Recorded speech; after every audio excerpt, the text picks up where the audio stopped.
పగలే వచ్చింది ఈరోజు జాజుల్లో సెగలే తెచ్చింది.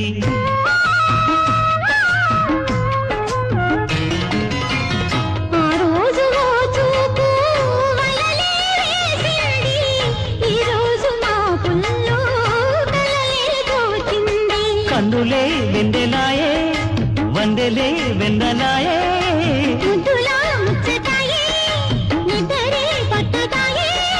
ఈ రోజే నాకు తెలిసింది ఈ చిత్రాలు చేసింది లవ్వని, మధు పత్రాలు రాసింది లవ్వని. ఆ రోజు నా